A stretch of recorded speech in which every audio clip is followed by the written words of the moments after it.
It's day 35 of 60 days of studying the philosophers, and today we're studying Bertrand Russell. Want to join me? Alright, let's do this. So unlike some of the other philosophers we've studied in this series, Bertrand Russell's life ended not in 1900 but in 1970, and yet he remains little known outside of philosophy departments. Why is this? Well, to be fair, he wrote nearly 60 books and thousands of pages of essays and didn't help by calling most of his books things like An Inquiry into Meaning and Truth or The Problems of Philosophy. But while he might not be a household name, his influence continues to shape the modern world from philosophy and education to politics and global peace. So let's begin. First, his work in logic and mathematics laid the foundation for a new area of philosophy called analytic philosophy and even influenced the development of computer science. But perhaps more importantly, through his writings, Russell promoted education not as memorization, but as a path to freedom. He urged people to think critically, to question authority, and to use knowledge as a tool for justice.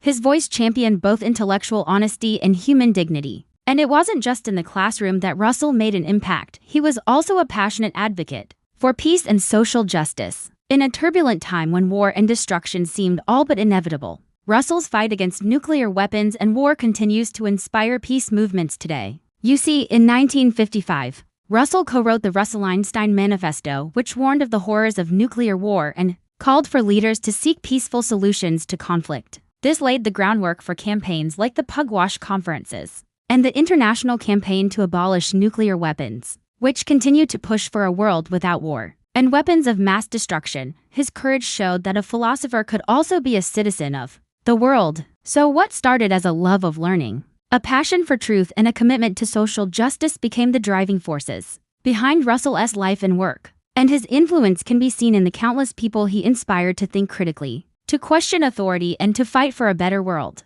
Because in the end, it's not enough just to understand the world. We must also work to make it a better place. That's why we study Bertrand Russell. And that's why we do this. Every day I send out a free email newsletter with a bunch of links to videos, articles, podcasts, and more that will help you make sense of the modern world. Check it out at the website below. And while you're there, be sure to subscribe so that I can keep making these videos.